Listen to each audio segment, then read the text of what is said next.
సర్వశక్తి కలిగిన దేవా, మహోన్నతుడా, ప్రభు మీకు స్తోత్రం, ప్రభు మీకు స్తోత్రం తండ్రి. Lord hallelujah, we worship you Lord, we worship you. ప్రభు మీ నామమునకే మహిమ ఘనత ప్రభావములు ఆరోపిస్తున్నాం ప్రభా. Lord hallelujah, hallelujah, hallelujah. Jesus, Jesus, Jesus, hallelujah. Lord, what a mighty God we serve. Oh Lord, what a wonderful Savior. ప్రభా నీకు స్తోత్రం, ప్రభు మీకు స్తోత్రం తండ్రి. నాయనా నీకు స్తోత్రం, మీ నామమునకే మహిమ ప్రభు ఘనత ప్రభు నాయన ఆరోపిస్తూ ఉన్నాం ప్రభా. నీకు స్తోత్రం. We worship thee Lord, we worship thee. Hallelujah, hallelujah, hallelujah. Jesus, Jesus, God, we thank you, Lord, we thank you, Father.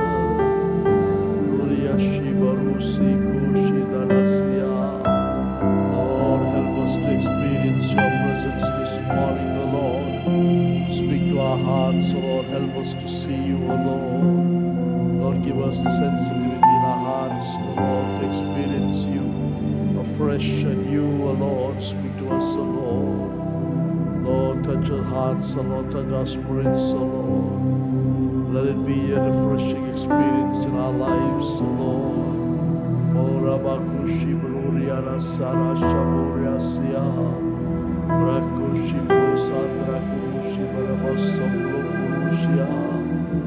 O God, Yerusha Bruria Rasandra Bruria Rabakushi Bruria Rabasambro Liria Rasandra Bruria Rabakura Shandra Rasia.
నిర్వహించిన ప్రశస్తమైన సమయం కొరకే మీకు వందనాలు చెల్లిస్తూ ఉన్నా ప్రభు. ఉదయ కాలమందు తండ్రి వచ్చి మమ్మల్ని దర్శించండి తండ్రి. మీ సన్నిధి మా మధ్య ఉన్నది. ఎందుకనగా మీరు మాట ఇచ్చి మాట తప్పే దేవుడవు కాదు నాయన. వాగ్దానం చేస్తున్న దేవుడవు, నమ్మదగిన వాడవు తండ్రి. ఎక్కడిద్దరు ముగ్గురు నామం పెట్టి చేరి ఉంటే వారి మధ్య ఉంటారు. వాగ్దానం చేస్తున్న దేవుడు మా మధ్య ఉన్నారు తండ్రి. మీ సన్నిధిని చూడగలిగిన కన్నులు తండ్రి, మీ సన్నిధిని అనుభవించగలుగుతుంది తండ్రి. సున్నితత్వాన్ని మా హృదయాలకు మా మనస్సులకు దయచేయమని ప్రతిమాలుకుంటూ ఉన్నాం ప్రభు. నీకు స్తోత్రం తండ్రి. మీరు ఇప్పుడు సంగతిని ఎరిగిన వారమై వినయముతో భయభక్తులతో ప్రభు నీ యందు తండ్రి ఆరాధనలో పాల్పొందగలిగిన ఆశీర్వాదాన్ని దయచేసి అనుకుంటున్నా ప్రభు. మా ఆరాధన మీరు ఆస్వాదించండి. మా కృతజ్ఞతా వందనాలు మీరు స్వీకరించవలసి అనుకుంటున్నా ప్రభు. నీకు వందనాలు. మా ఆరాధన తండ్రి మీకు ఆనందము, సంతోషము, సంతృప్తి కలిగినట్టుగా ప్రభు సహాయం చేయమని ప్రతిమాలుకుంటూ ఉన్నా ప్రభు. అలాగే దినవంత ప్రభు దాసునోడు మీరు మాతో మాట్లాడండి ప్రభా. నీ చిత్తాన్ని, నీ సంకల్పాన్ని, నీ ఉద్దేశాన్ని తండ్రి స్పష్టంగా చేస్తుండగా మీరు మాతో మాట్లాడవలసిందిగా బ్రతమాలకుంటున్నా ప్రభా. నీకు వందనాలు తండ్రి. నీ మాట కొరికే, నీ వాక్యం కొరికే ఎదురు చూస్తూ ఉన్నా ప్రభా. నీకు వందనాలు. వచ్చిన బిడ్డ దర్శించి వస్తువులను తలపెట్టి దూరకు రమ్మని బ్రతమాలకుంటూ ప్రభు ఈ దినబంధు ప్రభు ఈ ఆరాధన అంతా మీ సహాయం దయచేయండి. మా ద్వారా మీ నామాన్ని మహిమపరచుకుని బ్రతమాలకుంటూ ప్రభు చూపించు సంఘము సేవ సంఘ పరిస్థితులు మీ హస్తాలకు అప్పగించుకుంటూ యేసు నామములో నిత్యనామము తండ్రి.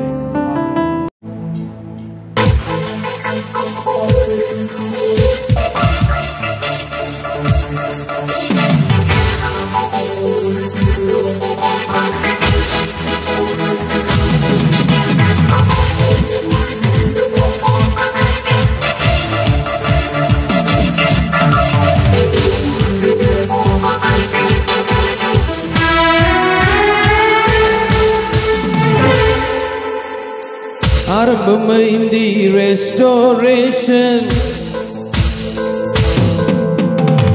నా జీవితములోన న్యూ సెన్సేషన్. ఆరంభమైంది రెస్టోరేషన్, నా జీవితములోన న్యూ సెన్సేషన్. నేను పోగొట్టుకున్నవన్నీ నా మేలుకు నా ప్రభువు సమకూర్చి దీవించులే. మునుపు సాధించలేని ఎన్నో ఘనమైన ఇక ముందు నా చేత చేయించులే. ఏ మునుపటి మందిరమై మనుమించే కడవరి మందిరము ఉన్నతమై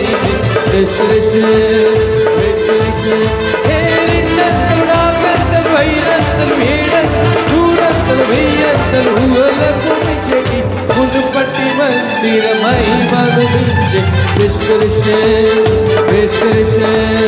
కడవరి మందిర ఉన్నతమై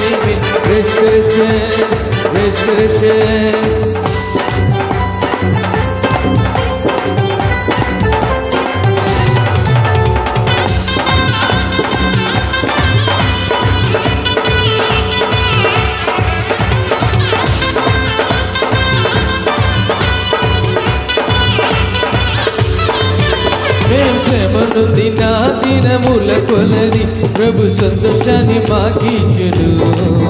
మా కంటకారి నా ప్రతి బాష్ప బిందువు తన బుద్ధిలోన దాచుచెను. శ్రమనుంది నా దినముల కొలది ప్రభు సంతోషాన్ని మాకిచ్చును. మా కంటకారి నా ప్రతి బాష్ప బిందువు తన బుద్ధిలోన దాచుచెను.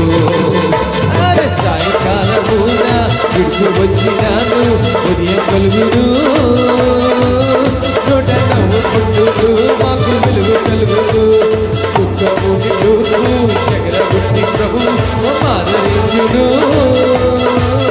కీడు కలగజేయును, మేలు కలుగజేయును.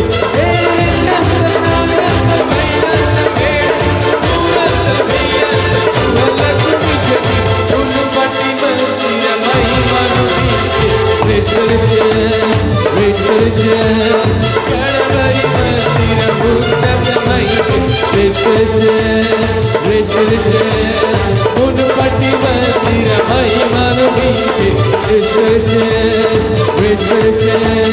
కడవరి మందిర ఉన్నతమై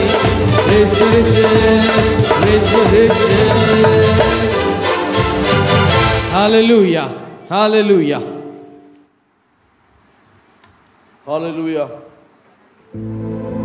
ఉదయకాలమందు మనందరూ ఏకీభించి 79వ పాట మన పాట 76వ పాట క్షమించండి. స్తోత్రంతో నేను మాదు తండ్రి, సత్యముతో ఆత్మతో ఇప్పుడు పరిశుద్ధాలను దర్శించదము శరణం. ఈ ఉదయకాలమందు ప్రభుని ఆరాధించమని కూడి వచ్చాము. ప్రభు సన్నిధి మన మధ్య ఉన్నది కనుక తండ్రి అయిన దేవుని, కుమారుడైన క్రీస్తుని, అలాగే దేవుని పరిశుద్ధాత్మను, త్రియేక దేవుని మనందరూ ఏకీభించి 10 నిమిషాలు ఈ పాట ద్వారా ప్రభువుని మన ఆరాధన, మన కృతజ్ఞత చెల్లించేద్దాం. 76వ పాట స్తోత్రంతో నేను మాదు తండ్రి.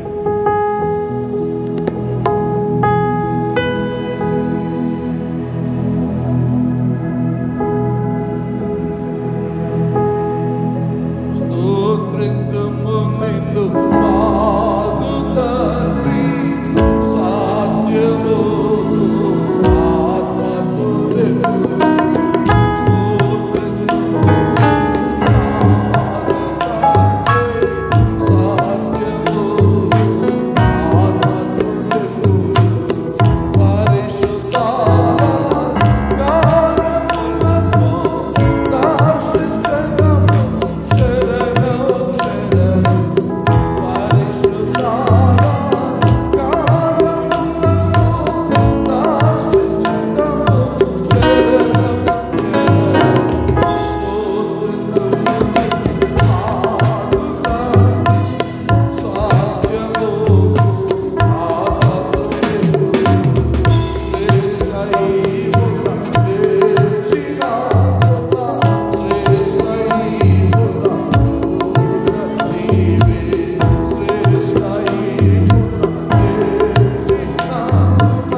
హల్లెలూయా, హల్లెలూయా.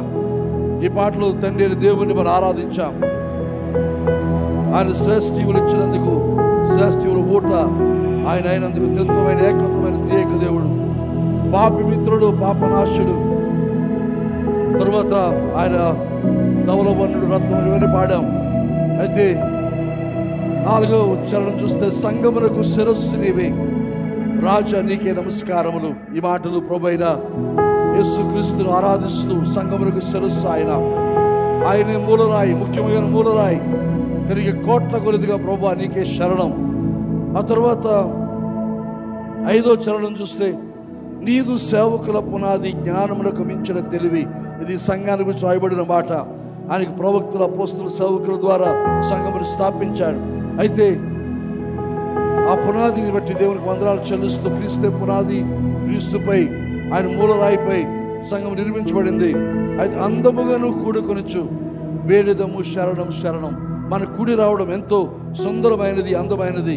మన జిల్లాలో ఇంకా అనేక ప్రదేశాల్లో ఇప్పటికీ కూడుకునే అవకాశం లేని పరిస్థితుల్లో చాలా సంఘాలు ఉన్నాయి. అయితే సంఘముగా మనం అందముగా కూడుకోవడానికి ప్రవహించిన ఈ సమయం కొరకే దేవునికి వందనాలు చెల్లిస్తూ మనం పాడాం. ఇంకా ప్రభుని ఆరాధన చేద్దాం. దయచేసి 144వ పాట నిన్నే నిన్నే కొలుతున్నయ్యా అనే పాట అందరూ కూడా ఆ పాటలోని మాటలను గ్రహిస్తూ దేవుని కనపరుస్తూ ఆరాధిద్దాం. 144వ పాట.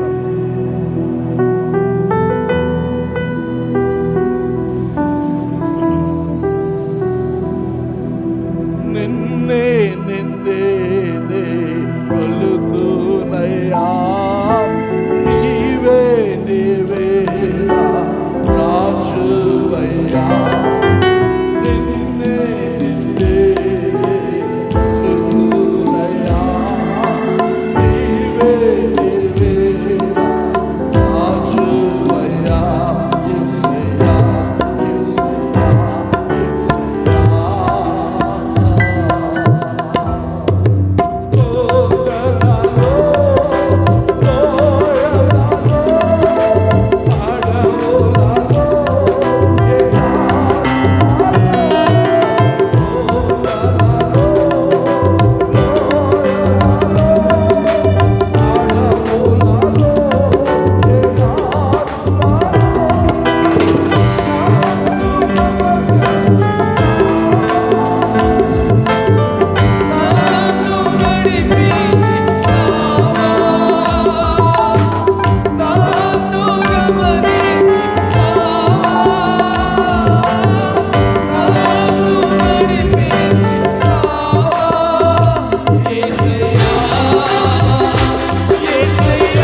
కొలుతునయ్యా నీవే నీవేనా దేవా నీవే నీవే కొలుతునయ్యా రాజువయ్యా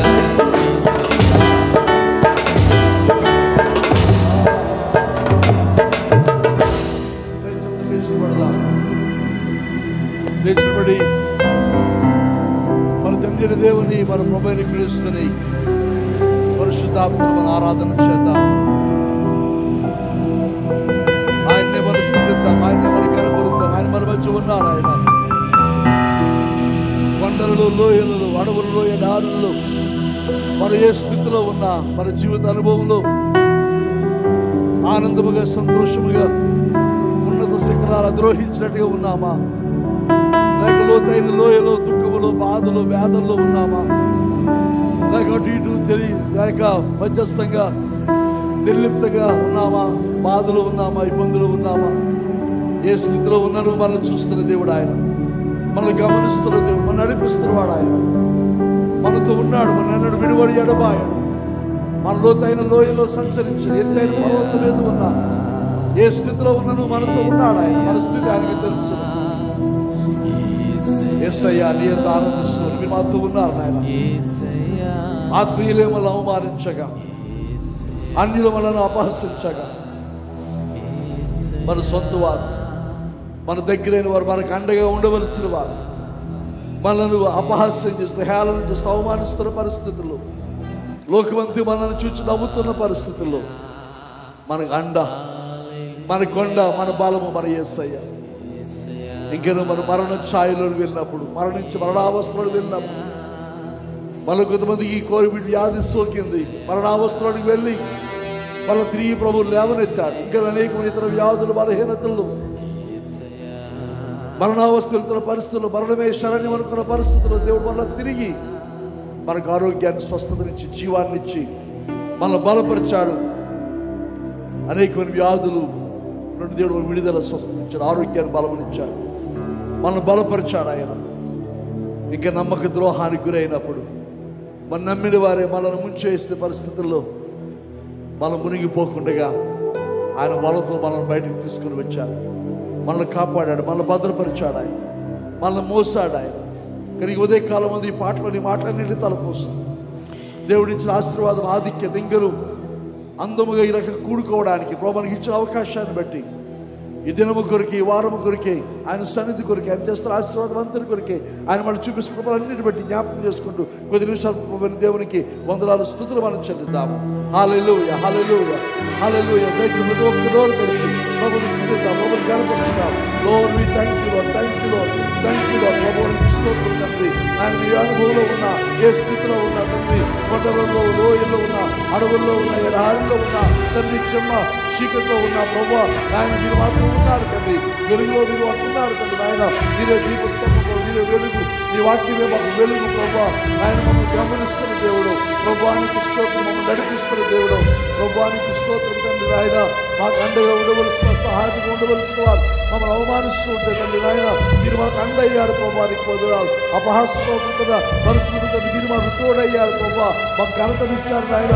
నీకే స్తోత్రం ప్రభు, నీకు స్తోత్రం. మమ్మల్ని సిగ్గుపడలేదు ప్రభువానికి స్తోత్రం తండ్రి. మరణ ఛాయలలో, గాఢాంధకారపు లోయలో ప్రభు ఆయన నువ్వు సంచరించిన తండ్రి, దాన్ని కుడి హస్తము కన్నా తోడించిన దిద్దుగారా దాన్ని మమ్మల్ని ఆదరించి నడిపించిన దేవా, మరణ లోయలో తండ్రి మమ్మల్ని బయటకు తీసుకుని వచ్చిన దేవా, ఆయన మీకు స్తోత్రం తండ్రి.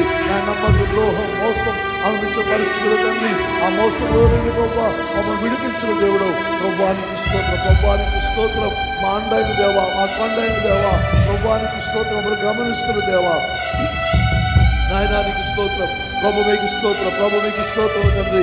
ఆయన కలలా కలదేర్చిన దేవా, ఆయనానికి స్తోత్రం చెల్లిస్తాం ప్రభు. మమ్మల్ని బలపరిచిన దేవా ప్రభు, నిన్ను ఘనపరుస్తాం, నిన్ను స్తుతిస్తాం ప్రభువానికి స్తోత్రం. ప్రభువు నీకు వందనాలు. హల్లెలూయా, hallelujah, hallelujah, hallelujah, hallelujah, hallelujah, హల్లెలూయా. ప్రభువానికి వందనాలు, ప్రభువు నీకు స్తోత్రం. ఓ గాడ్, హల్లెలూయా.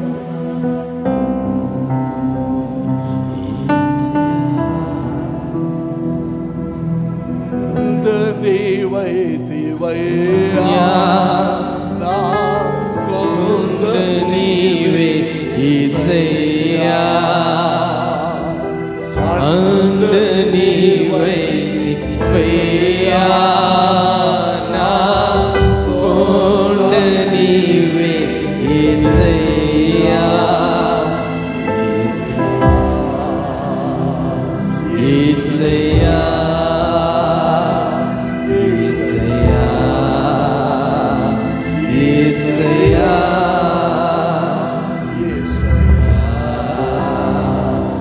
యేసయ్యా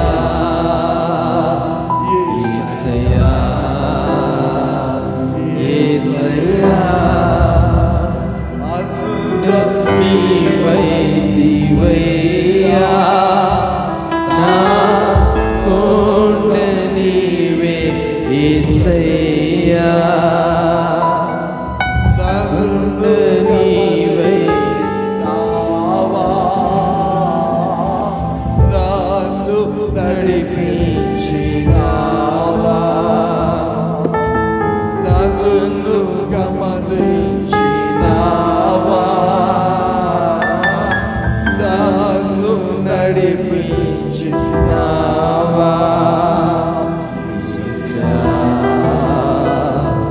యేసయ్యా యేసయ్యా యేసయ్యా అందరూ పాడదాం యేసయ్యా యేసయ్యా యేసయ్యా నన్ను బలపరచినయ్యా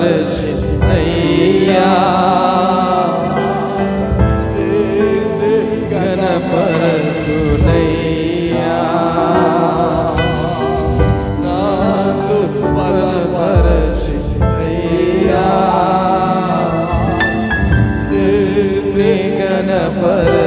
గణపరచునయ్యా యేసయ్యా యేసయ్యా యేసయ్యా మనల్ని బలపరిచిన దేవునికి, మన నడిపిస్తున్న దేవునికి, మన అండ అయిన దేవునికి, మన పోషకుడైన దేవునికి, మన తండ్రి అయిన దేవునికి హృదయపూర్వకమైన ఆరాధన, మనకి స్తుతి, మన కృతజ్ఞత ప్రభువునికి చెల్లించేద్దాం. తండ్రి కుమార పరిశుద్ధాత్మ త్రియేక దేవుడు మన దినదినము నడిపిస్తున్న, మనకు అండగా ఉన్న, మనకు తోడుగా ఉన్నారు. ఈ లోకంలో ఎవ్వరూ మనకు సహాయం చేయకపోయినా, మనకు సహకరించవలసి, మనతో ఉండవలసి వారు మనతో లేకపోయినా, ఇంకేమైనా మోసం జరిగినా, మోసపోయినా, మోసం చేసినా ఆయన మనల్ని విడిపిస్తున్న దేవుడు, నడిపిస్తున్న దేవుడు, మనల్ని కాపాడుతున్న దేవుడు, మనల్ని పోషిస్తున్న దేవుడు, మనల్ని నడిపిస్తున్న దేవుడు, మన కొండ, మన అండ, మన ధైర్యం, మన బలం ఆయనే. ప్రభువానికి స్తోత్రం. కానీ ఈ ఉదయకాలం మందు త్రియేక దేవుని మన ఆరాధన చేద్దాం. ప్రభువా నీకే వందనాలు తండ్రి, నీకే స్తుతులు తండ్రి. ఇంత ఆశీర్వాదం వాకి కూడా మీవే పాటి వారు, ఏ అర్హత లేని వాకి ధన్యత ఇచ్చారు, ఏ ఆశీర్వాదాన్ని ఇచ్చారు, మీరు రక్షణ ఇచ్చారు. మీ తండ్రి మిమ్మల్ని నాయన తండ్రి మొరపెట్టగలిగిన ఆధిక్యతను ఇచ్చారు. మా అవసరాలన్నీ తీరుస్తున్న మమ్మల్ని పోషిస్తూ ఉన్నారు. మా సమస్యలు, మా కష్టాలు, మా బాధలు, మా ఇబ్బందులు, మా దుఃఖముల్లో తండ్రి మా అండగా, మా కొండగా ఉంటున్నారు తండ్రి. మరణావస్థ పరిస్థితుల్లో, మరణ ఛాయలలో ప్రభువా నీ జీవాన్ని వెలుగులు మాకు ఇస్తూ ఉన్నారు ప్రభువా. God, we thank you Lord, thank you Lord, thank you Lord, thank you Lord, thank you Father, thank you Lord. వందనం త్రియేకుడా, ఘన మహిమ నీకేగా. వందనం త్రియేకుడా, ఘన మహిమ నీకేగా.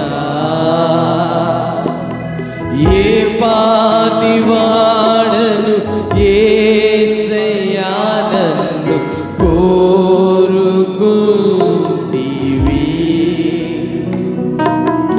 ఏ పాటి వాడను యేసయ్యా నన్ను కోరుకుంటివి.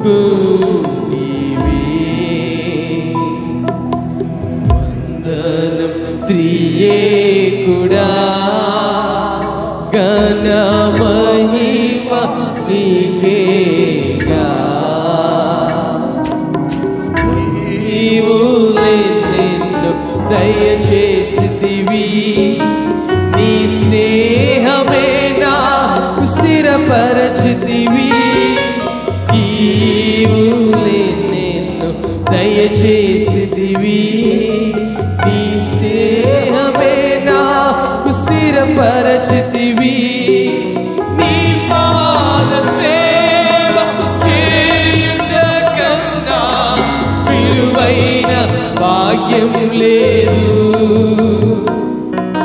నీ పాద సేవ చేయుట కన్నా విలువైన భాగ్యం లేదు నాకు వందనం త్రియేకుడా ఘన మహిమ నీకేగా అవసరతలు ఏవైనా తీసేడి యెహోవా నీరే నీవే అవసరతలు ఏవైనా తీసేడి యెహోవా నీరే నీవే నా కోరికల ఏ క్షణమైనా నీవేగా మా యేసు నా కోరికల ఏ క్షణమైనా నీవేగా నా యేసు ఆమేన్ వందనం ప్రియేకుడా ఘన మహిమ నీకేగా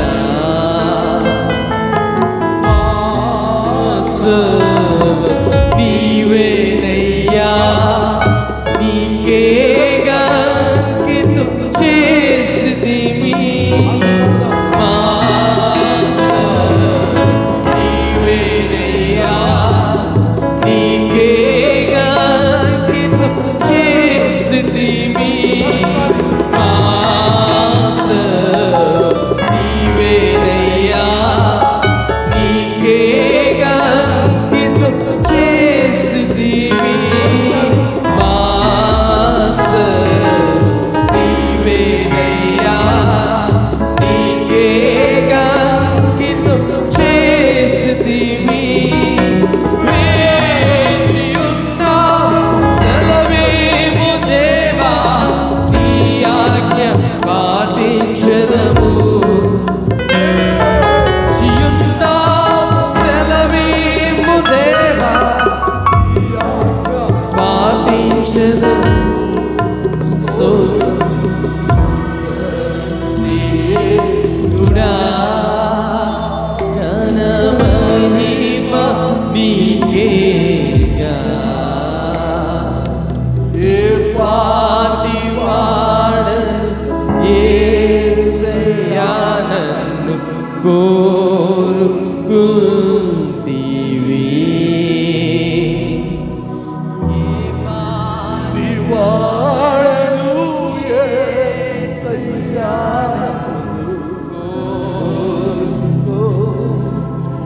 ఇప్పుడు స్త్రీలందరూ ఏ పాటి దాని కోరి పాడండి ఏ పాటి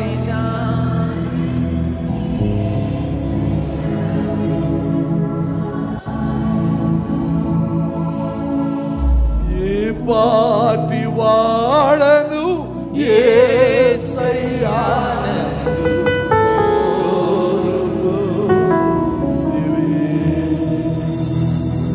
తండ్రి కుమార పరిశుద్ధాత్మ త్రియేక దేవా మీకు వందనాలు మేము ఏ పాటి వారము ప్రభువా మంటి గడ్డములము తండ్రి అయోగ్యులము అర్జులము నన్ను వెలుపల ఉండవలసిన మమ్మలను తండ్రి నీవు కోరుకున్నావు తండ్రి నీకు వాడని క్రీస్తునందు భూమికి పునాదులు వేయకుడిపే మమ్మల్ని ఎరిగిన దేవా మమ్మల్ని ఏర్పాటు చేస్తున్న దేవా మమ్మల్ని రక్షించిన దేవా మేము నిన్ను వెతకలేదు కానీ మీరు మమ్మల్ని వెతికి రక్షించారు మేము ఇంకా పాపులుగా ఉంటాడుగా మా కొరికి నీ కుమారుని బలిదానం చేస్తాను నీ కుమారుని తండ్రి మాకు ఇచ్చిన రక్షణ ఈ ఆశీర్వాదం ఈ దీవెన అందరి కొరకు నీకు వందనాలు మమ్మల్ని రక్షించడం మాత్రమే కాకుండా మమ్మల్ని నడిపిస్తూ ఉన్నావు తండ్రి ఈ లోకయాత్ర అంతలో మీరు మాతో ఉన్నారు నాయనా నీకు యాత్రను ముగించి సన్నిధికి చేరుతాం నిత్యంతో నీతో ఉంటాము ఆ గొప్ప నిరీక్షణ కొరకే నాయనా నీకు వందనాలు స్తుతులు చెల్లిస్తున్నాము తండ్రి మమ్మల్ని ఏర్పాటు చేసుకుని తండ్రి మమ్మల్ని నడిపిస్తూ ఉన్నారు తండ్రి, మమ్మల్ని పోషిస్తూ ఉన్నారు తండ్రి. నీకు వందనాలు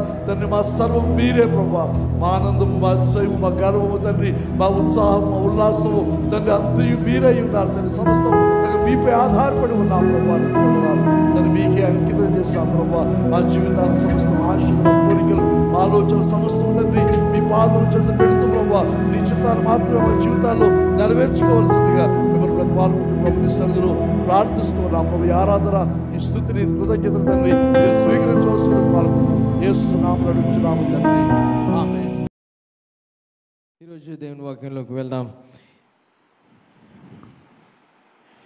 ఈ రోజు నేను మాట్లాడాలనుకున్న అంశం ప్రైడ్ అండ్ హ్యూమిలిటీ.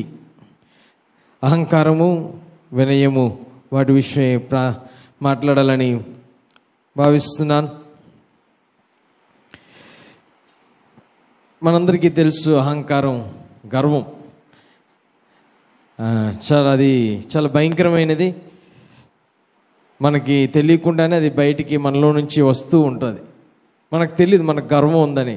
మామూలుగా మనం ఎప్పుడు జీవిస్తున్న విధానంగా జీవిస్తే మామూలుగానే ఉన్నట్టు అనిపిస్తుంది. కానీ ఎదుటి చూస్తున్నప్పుడు వీడికి ఎంత గర్ర అంటాం, ఎంత గర్వం రా, వీడికి ఎంత అహంకారం రా అని వారు ఫీల్ అవుతారు. ఎందుకంటే అది మనకు తెలియకుండానే లోపల మనలో నుంచి అది బయటకు వస్తూ ఉంటుంది. మనలో ఇన్బిల్ట్గా ఆ గర్వం అనేది మనకి ఉంది. ఈ గర్వం దానికన్నా భయంకరమైన ఇంకేమీ మన జీవితంలో ఉండకపోవచ్చు. It's natural to us. ఇది చాలా మామూలుగా ఇది లోపల మన నుంచి దాగి ఉన్నది అలా బయటికి వస్తూ ఉంటుంది. ఈ గర్వం, ఈ అహంకారంకి చూస్తే హై మైండ్ చాలా ఎక్కువగా ఊహించుకుంటారు వారి గురించి వారు. అలాగే వారి గురించి ఓవర్ కాన్ఫిడెన్స్ ఎక్కువ, వారి మీద వారి కాన్ఫిడెన్స్ ఎక్కువ ఉంటుంది. సాధించిన దానికన్నా ఎక్కువ సాధించామని వారికి ఫీల్ అవుతారు.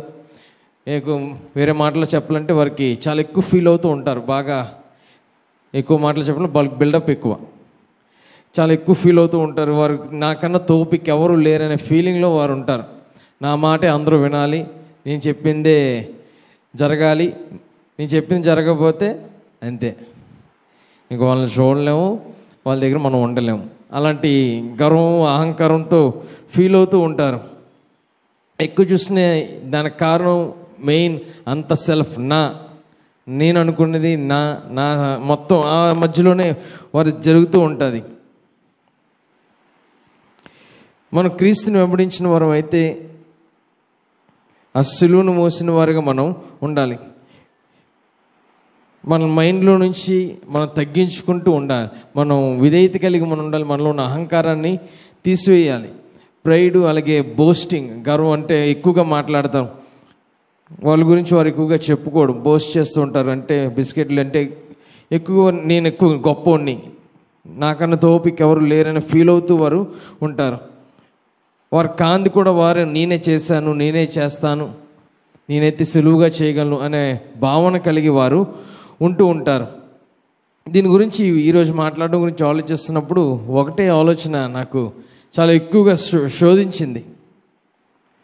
దేవుని యొక్క ఆశీర్వాదం, దేవుని యొక్క కృప, దేవుని యొక్క నడిపింపు కానీ ఏదైనా సరే దాన్ని చాలా చులకనగా తీసుకుంటున్నామేమో. ఎందుకంటే ప్రతిదినము దేవుని యొక్క కృప. ఈరోజు మనం నిద్రపోయి లేచామంటే కేవలం దేవుని కృప. ప్రతిదీ దేవుని యొక్క ఆశీర్వాదం, దేవుని యొక్క నడిపింపు.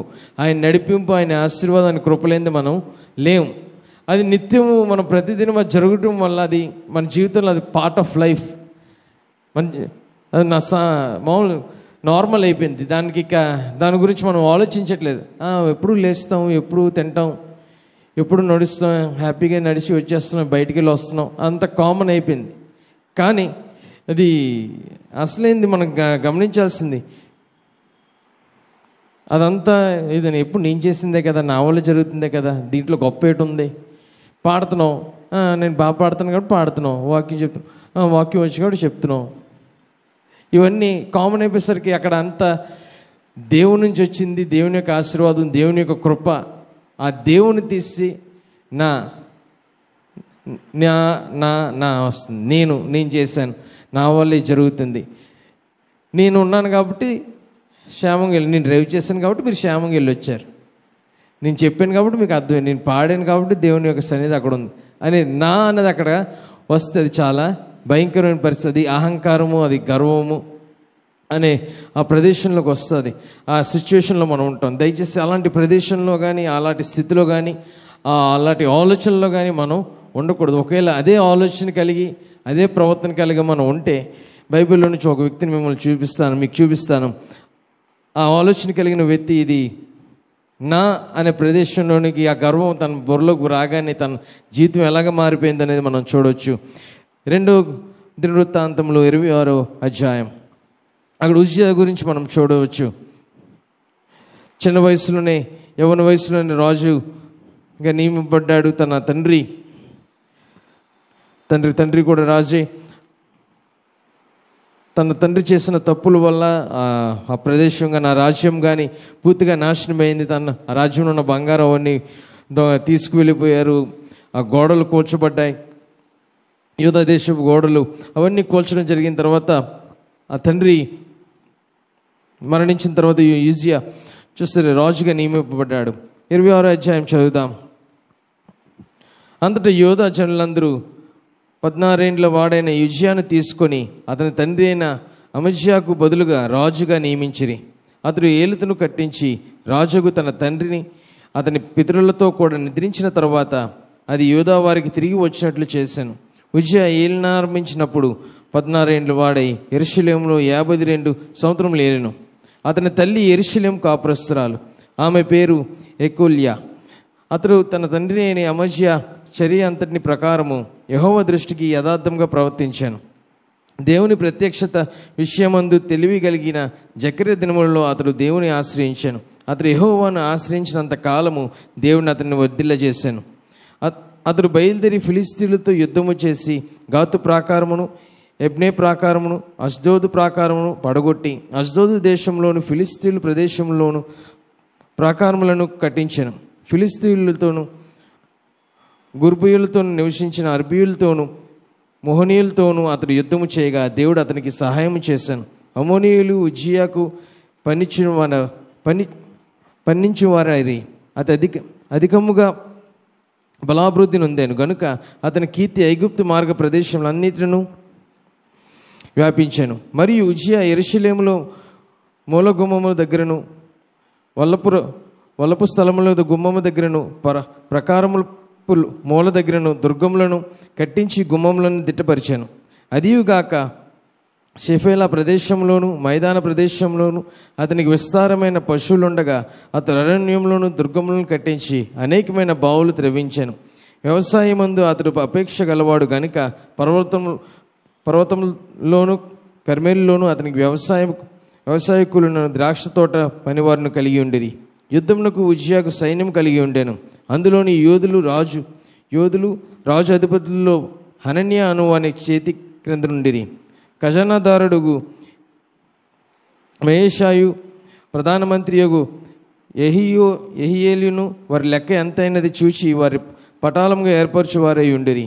వారి పితరుల ఇండ్ల పెద్దల సంఖ్యను బట్టి పరాక్రమశాలులు 2600 మంది ఏరి రాజునకు సహాయం చేయుటకై శత్రువులతో యుద్ధము చేయుటయందు పేరు పొందిన పరాక్రమశాలులైన 3,07,500 మంది గల సైన్యము వారి చేతి క్రింద ఉండెను. ఉజ్జియా ఈ సైన్యము అంతటి డాలును, ఈటలను, శిరస్త్రాణములను, కవచములను, విల్లులను, వడిసెలను చేయించాను. మరియు అతడు అంబులునేమి పెద్ద రాళ్ళునేమి ప్రయోగించుటకై ఉపాయశాలలు కల్పించిన యంత్రములను యెరూషలేములో చేయించి దుర్గముల్లోను బురుజుల్లోనూ ఉంచాను. అతడు స్థిరపడే వరకు అతనికి ఆశ్చర్యకరమైన సహాయం కలిగాను గనుక అతని కీర్తి దూరముగా వ్యాపించాను. అయితే అతడు స్థిరపడిన తర్వాత అతడు మనసును గర్వించి చెడిపోయాను. అతడు ధూపపీఠం మీద ధూపం వేయుటకు యెహోవా మందిరంలో ప్రవేశించి తన దేవుడైన యెహోవా మీద ద్రోహం చేయగా యాజకుడైన అజర్యాయు అతనితో కూడా ధైర్యవంతులైన యెహోవా యాజకులు 8 మంది అతని వెంబడి లోపలికి పోయిరి. వారు రాజు అయిన ఉజ్జియాకు ఎదిరించి, ఉజ్జియా, యెహోవాకు ధూపం వేయుటకే ప్రతిష్ఠింపబడిన అహరోను సంతతి వారి యాజకులు పనివేయ గాని నీ పని కాదు. పరిశుద్ధ స్థలంలో నుండి బయటికి పొమ్ము. నీవు ద్రోహం చేసి ఉన్నావు. దేవుడైన యెహోవా సన్నిధిని ఇది నీకు ఘనత కలుగజేయదని చెప్పగా ఉజ్జియా ధూపం వేయుటకు ధూపాత్రిని చేత పట్టుకొని రౌద్రుడై యాజకుల మీద కోపము చూపాను. యెహోవా మందిరంలో ధూపపీఠం ప్రక్కన అతడు ఉండగా యాజకులు చూచుచే ఉన్నప్పుడు అతని నొసట కుష్ఠరోగము పుట్టాను. ప్రధాన యాజకుడైన అజర్యాయు యాజకులందరూ అతని వైపు చూడగా అతని నొసట కుష్ఠము గలవాడే ఉండెను. గనుక వారు తడువు చేయక అక్కడ నుండి అతన్ని బయటికి వెళ్ళగొట్టిరి. యెహోవా తను మొత్తనని ఎరిగి బయటికి వెళ్ళుటకు తనను తెరవబడెను. రాజు అయిన ఉజయ్య తన మరణదినం వరకు కుష్ఠరోగి ఉండెను. కుష్ఠరోగిని యెహోవా మందిరంలోనికి పోకుండా ప్రత్యేకింపబడెను గనుక అతడు ప్రత్యేకంగా ఒక ఇంటిలో నివసించుచుండెను. అతని కుమారుడైన యోతాము రాజు ఇంటికి అధిపతి దేశపు జనులకు న్యాయము తీర్చుచుండెను. ఉజ్జియా చేసిన ఇతర కార్యములను గూర్చి ఆమోజు కుమారుడు ప్రవక్త అయిన యెషయా వ్రాసెను. ఉజ్జియా తన పితరులతో కూడా నిద్రించాను. అతని కుష్ఠరోగి అని రాజులు సంబంధైన శ్మశాన భూములు అతని పితరుల దగ్గర అతని పాతిపెట్టిరి. అతని కుమారుడైన యోతాము అతనికి బదులుగా రాజు అయ్యను. ఇక్కడ చూస్తే ఉజ్జియా గురించి మనం చూస్తాం. 26వ అధ్యాయం అంతా తను రాజు అయిన దగ్గర నుంచి మళ్ళీ మరణించినంత వరకు. ఇక్కడ దీనికి ఈ చాప్టర్కి టైటిల్ మనం ఏం పెట్టచ్చు అంటే రాయల్టీ టు లెపర్సీ. రాజు నుంచి ఒక కుష్ఠరోగిగా మారడం ఎలా అంటే ఇలాగే. ఇక్కడ చూస్తే ఉజ్జియా చాలా చిన్న వయసులోనే రాజుగా నియమింపబడ్డాడు. 16 ఏళ్ళ వయసులో తన తండ్రి తర్వాత రాజుగా నియమించబడ్డాడు. తన తండ్రి రాజుగా ఉన్నప్పుడు పోగొట్టుకున్నదంతా తను ఉజ్జియా మళ్ళీ తను తిరిగి వచ్చాక మిగతాదంతా ఏలగతులను కట్టించి రాజుకు తన తండ్రిని పితరులతో కూడా నిద్రించిన తర్వాత యూదా వారికి తిరిగి వచ్చినట్లు చేసిన, మళ్ళీ అవన్నీ తిరిగి పోగొట్టుకున్నదంతా మళ్ళీ తిరిగి వచ్చినట్లు ఆయన చేశాడు. ఇక్కడ చాలా సామర్థ్యంగా ఉజ్జియా జీవించాడు. ఇక్కడ ఎన్ని సంవత్సరాలు రాజుగా ఉన్నాడంటే 52 సంవత్సరాలు రాజుగా ఏలుబడి చేశాడు. ఇక్కడ ఉజ్జియాది మంచి విషయం చూస్తే 5వ వచనంలో దేవుని ప్రత్యక్షత విషయమందు తెలివి కలిగిన జకరియా దినములలో అతడు దేవుని ఆశ్రయించాను. అతడు యెహోవా ఆశ్రయించకంతకాలము దేవుని అతన్ని వర్ధిల్ల చేశాను. ఇక్కడ జకర్యాని ఆశ్రయించాడు. ఒక మెంటర్గా నిత్యము తనను ఆశ్రయిస్తూ తన సలహాలు తీసుకుంటూ దేవునికి ఏది చిత్తం, దేవుని చిత్తమేదో, దేవునికి మహింపరిచేదేదో, దేవునికి ఇష్టమైనది ఏదో అని తెలుసుకుంటూ నిత్యం అక్కడ జీవించాడు. అలా జీవించినంత కాలము అతన్ని యెహోవా వర్ధిల్ల చేశాను. యెహోవా తనను ఆస్వాదించాడు. ప్రతి విషయంలో విజయాన్ని అనుగ్రహించాడు. యుద్ధంలో కానీ తన చేసే ప్రతి పనిలోని దేవుడు తనని ఆస్వాదించాడు. అంత మాత్రమే కాకుండా తనకి పశువులన్నా ఇష్టం, ఫార్మింగ్ అన్నా ఇష్టం, వ్యవసాయం చేయడం అన్నా తనకి చాలా ఇష్టం. ఉన్న పశువులతోని అలాగే వ్యవసాయంతో అన్నిటిలోని దేవుడు తను ఆస్వాదించాడు. ఇక్కడ చూస్తే 15వ వచనం చూస్తే ఈ క్రియేటెడ్ మిషన్స్ అంటే యుద్ధానికి కావాల్సిన వాటన్నిటిని ఆయన చేశాడు. అలాగే తనకు చాలా తెలివైన వాడు, అలాగే చాలా సంపద కలిగిన వాడు, తన శక్తివంతుడు, అవన్నీ ఉన్నప్పుడు అంత బాగానే ఉంది. కానీ 15వ వచనం చివరిలో చూస్తే, చివరి నుంచి చూద్దాం. అందరూ స్థిరపడే వరకు అతనికి ఆశ్చర్యకరమైన సహాయం కలిగాను గనుక అతని కీర్తి దూరముగా వ్యాపించాను. అతను స్థిరపడినంత వరకు అతనికి ఆశ్చర్యకరమైన సహాయం కలిగాను గనుక అతని కీర్తి దూరంగా, దేవుడు పూర్తిగా దాన్ని ఆస్వాదించాడు. తను స్థిరపడినంత వరకు ఆస్వాదించాడు కాబట్టి ఆయన యొక్క కీర్తి పూర్తిగా వ్యాపించింది. చుట్టుప్రక్కల ప్రతి ఒక్క ప్రదేశానికి, ప్రతి ఒక్క రాజ్యానికి ఉజ్జియా గురించి విన్నారు. తన దేవుని యొక్క శక్తి గురించి విన్నారు. ఉజ్జియాని ఎలాగ ఆస్వాదించాడో అన్నీ విన్నారు. అయితే అతను స్థిరపడిన తర్వాత అతని మనస్సును గర్వించి చెడిపోయాను. అతడు ధూపపీఠం మీద ధూపం వేయటకు యెహోవా మందిరంలో ప్రవేశించి తన దేవుడైన యెహోవా మీద ద్రోహం చేయగా ఇక్కడ చూస్తే అతడు స్థిరపడిన తర్వాత అతని మనస్సు గర్వించి చెడిపోయాను. గర్వించడం మాత్రం పూర్తిగా చెడిపోయాడు. చిన్న ఆశీర్వాదం కలగానే, చిన్న గొప్ప రాగానే, చిన్న పేరు ప్రఖ్యాతులు మనం సంపాదించగానే చిన్న గర్వం మనకి ఆ లోపల కొంచెం బయటకు వస్తుంది. ఆ బయటకు వచ్చినప్పుడు పూర్తిగా నాశనం అయిపోతారు. ఇక్కడ చూస్తే అతడు ఎవరికి ద్రోహం చేస్తాడంటే యెహోవా మీదే, తన దేవుడైన యెహోవా మీదే ద్రోహం చేశాను. ఎటువంటి ద్రోహం అంటే అతడు ధూపపీఠం మీద ధూపం వేయటకి యెహోవా మందిరంలో ప్రవేశించి, ఆ ధూపం వేయటానికి యెహోవా మందిరంలో ప్రవేశించాడు. ఒక రాజుగా నన్ను ఎవడు ఆపగలడు అనే భావన కలిగి, నేను ఏదైనా చేయగలను, ఏదైనా నన్ను ఎవడు ఆపలేడు అనే భావంతో లోపలికి వెళ్ళి ధూపపీఠం వేయడానికి ప్రయత్నించాడు. కానీ యాజకుడైన అజర్యాయు అతనితో కూడా ధైర్యవంతులైన యెహోవా యాజకులు 80 మంది అతని వెంబడి లోపలికి పోయారు. యాజకులు కూడా లోపలికి వెళ్ళారు. ఎందుకంటే అది యాజకుల పని, రాజు పని కాదు. రాజు దాని కొరకు నియమింపబడలేదు. దాని కొరకు యాజకులు మాత్రమే నియమింపబడ్డారు. అహరోను సంతతి వారే ఆ పని చేస్తారు. మీరు ఇది చేయకూడదు. వారు రాజుని విజయాన్ని ఎదిరించారు. రాజుని ఎదిరించడం అనేది అది సామాన్యమైన విషయం కాదు. కానీ చాలా ధైర్యం కలిగి రాజుని వారు ఎదిరించారు. ఉజియా యెహోవాకు ధూపం వేయుటకి ప్రతిష్ఠింపబడిన అహరోను సంతతి వారిని యాజకుల పనియే గాని నీ పని కాదు. ఇది మీ పని కాదు. పరిశుద్ధ స్థలం నుండి బయటికి పోము. ఈ పరిశుద్ధమైన స్థలం నుండి మీరు బయటికి వెళ్ళండి. నీవు ద్రోహం చేసి ఉన్నావు. దేవుడైన యెహోవా సన్నిధిని ఇది నీకు ఘనత కలుగజేయదని చెప్పగా, నువ్వు ద్రోహం చేశావు. దేవుడైన యెహోవా సన్నిధి ఇది నీకు ఘనత కలుగజేయదు. ఎంతవరకు దేవుడు నేను ఆస్వాదించాడు, ఎంతో ఘనత నీకు ఇచ్చాడు. కానీ ఈ పని వల్ల నీకు ఇది ఘనత కలుగజేయదు అని వారు చెప్పగానే ఉజియా ధూపం వేయుటకు ధూపాత్రిని చేత పట్టుకొని రౌద్రుడై యాజకుల మీద కోపము చూపించాను.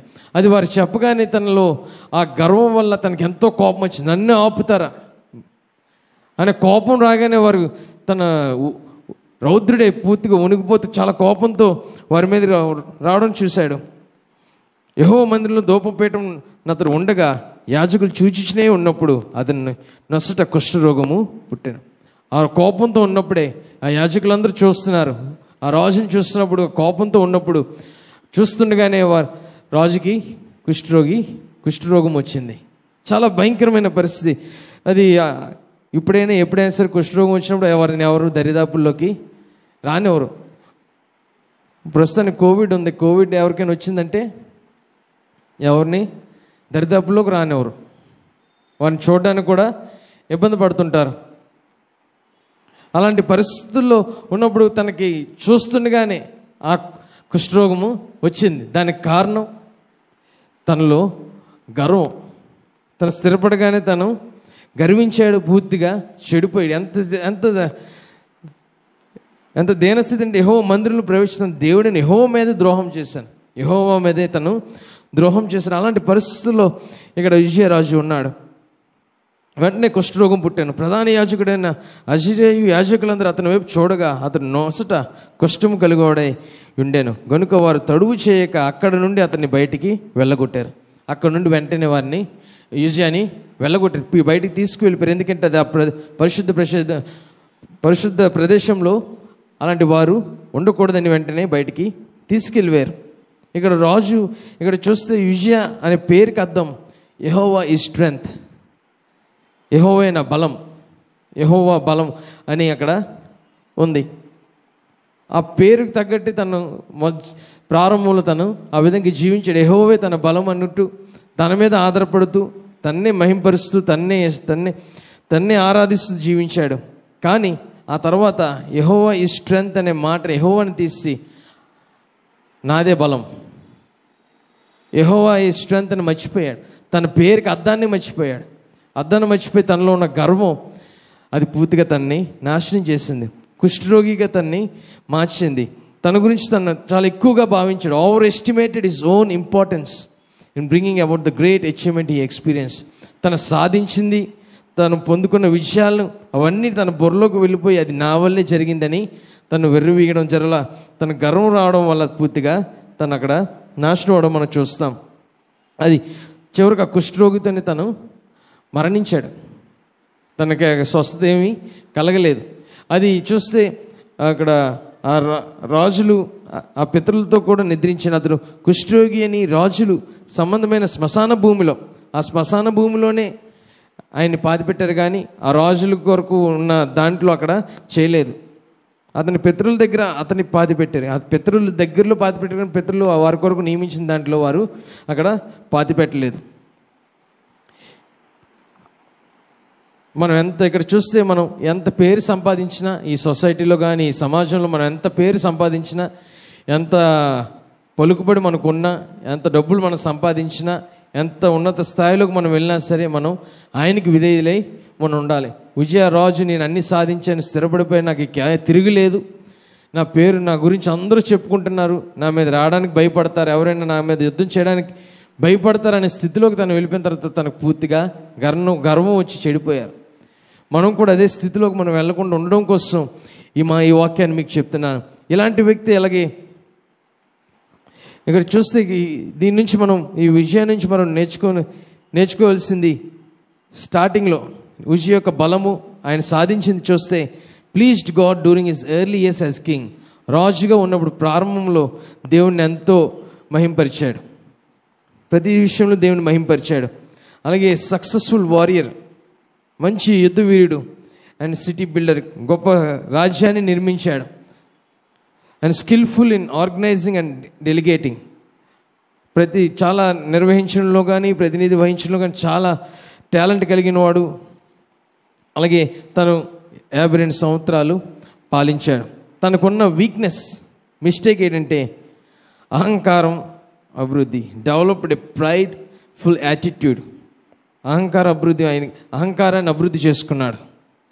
Due to his great success, తనకు పొందుకున్న విజయాలను బట్టి తనకు ఎంతో అహంకారం వచ్చింది. రెండవది tried to perform the priest duties in direct disobedience to God. యెహోవా మీద ద్రోహం చేశాడు. యెహోవాకి డైరెక్ట్గా డిసోబీడియంట్, అవిధేయత చూపించాడు. Fail to remove many of the symbols of idolatry in the land. అలాగే తన రాజ్యంలో విగ్రహాలని తొలగించలేకపోయాడు. చాలా విషయాల్లో తన తాత కానీ తన తండ్రి కానీ వాళ్ళు కూడా విగ్రహాలని వారు తీయలేదు. వారిలో అది వీక్నెస్గా వారికి ఉండిపోయింది. తను చిన్న వయసు నుంచే తన తాతని కానీ తన తండ్రిని కానీ చూస్తున్నప్పుడు వాళ్ళని ఎంతో వారి గురించి ఆలోచిస్తూ ఉంటాడు, చూసుంటాడు. వారు రాజులుగా వారు ఎలాగ పాలించారో వారు చూసుంటారు. అదేవిధంగా ప్రయత్నించినప్పటికీ వారు చేస్తున్న తప్పుని కూడా తను కూడా అదే తప్పు మళ్ళీ దానిలో చూశాడు. తన తండ్రికి చెప్పినప్పుడు తన తండ్రి కూడా యెహోవా చెప్పాడు, మీరు అది చేయకండి, ఇశ్రాయేల్ సైనికులు మీరు తీసుకోవద్దు అని చెప్తున్నప్పుడు తన ఆ మాట వినకుండా ఆ ఇశ్రాయేల్ సైనికులు తీసుకున్నాడు. తన దేవునికి వ్యతిరేకంగా చూసాడు. అక్కడ డబ్బుల గురించి ఆలోచించిన వారికి అంత ఖర్చు పెట్టిన మళ్ళీ అవన్నీ తిరిగి ఇవ్వడం ఎలాగా అని ఆలోచించి వారు తిరిగి అదే పని వారు చేస్తున్నారు.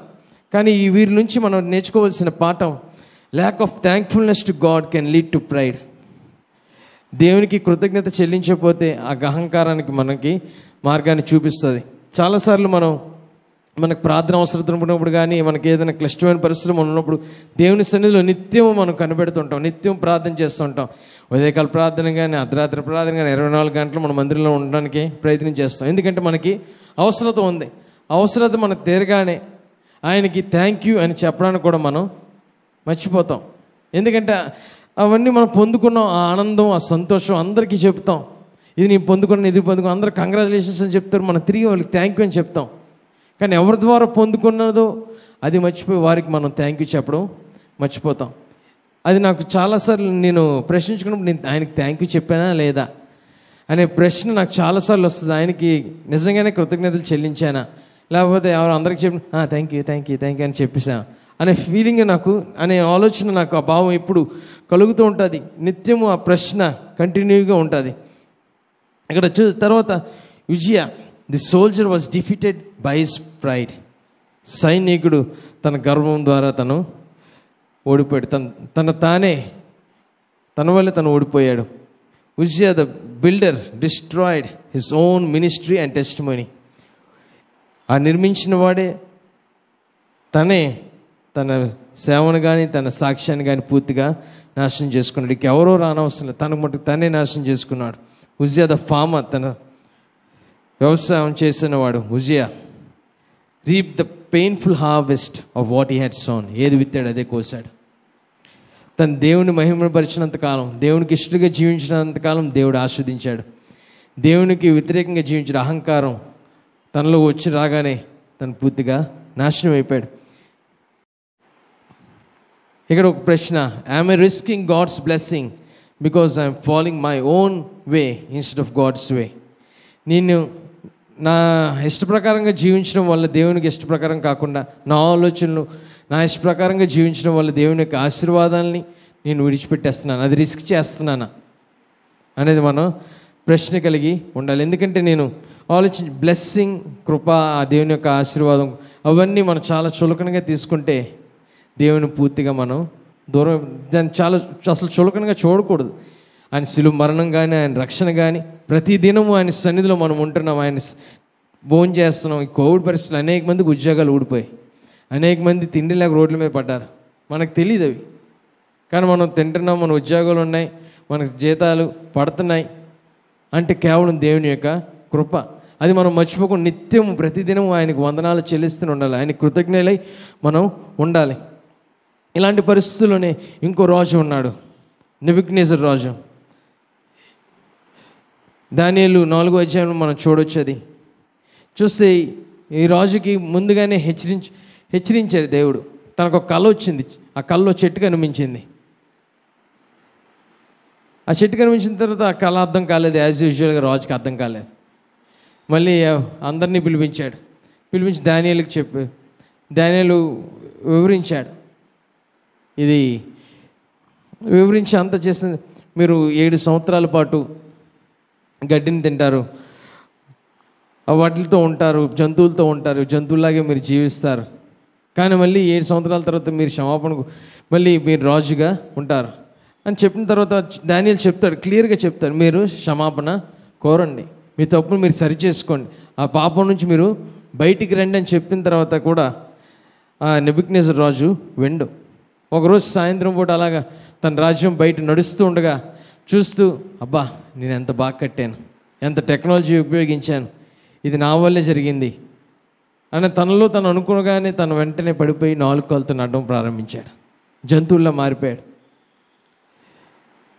ఆలోచిస్తే మనం 2 కాళ్ళతో నడిచినంతకాలం సంతోషంగానే ఉంటుంది. మన పిల్లలు పాకుతున్నప్పుడు స్టార్టింగ్లో బాగానే ఉంటుంది, పాకుతున్నప్పుడు అందరికీ సంతోషమే. కానీ జీవితాంతం అలాగే పాకారనుకోండి ఎలాగుంటుంది? పిల్లలు పుట్టగానే బోర్ల పడడం అదొక గొప్ప అద్భుతం, తర్వాత పాకడం అద్భుతం, తర్వాత కూర్చోవడం, తర్వాత నడడం, అవన్నీ అలాగా స్టేజెస్. ఆ స్టేజ్ ఏం లేకుండా ఓన్లీ అలా పాకుతూనే ఉంటే చాలా భయం వేస్తూ ఉంటుంది. అలాంటి పరిస్థితి నెబుకద్నెజర్ రాజుకి వచ్చింది. ఒక రాజు పాకడం, రోడ్డు మీద పాకడం అంటే అది మామూలు విషయం కాదు. తను తినే తిండి గడ్డే, జంతువులాగే తను జీవించాలి. అరణ్యంలోకి తను వెళ్ళిపోయాడు. కానీ తర్వాత 7 సంవత్సరాల తర్వాత తను మళ్ళీ 4వ అధ్యాయం 34వ వచనం చూస్తే, దానియేలు 4:34,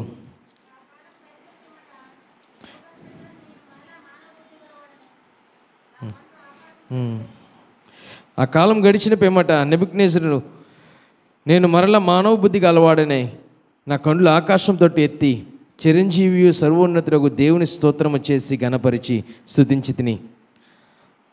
ఇక్కడ తను మళ్ళీ మానవ బుద్ధి వచ్చిన తర్వాత తను చేసిన మొదటి పని, తన కళ్ళు ఆకాశం తట్టు ఎత్తాడు.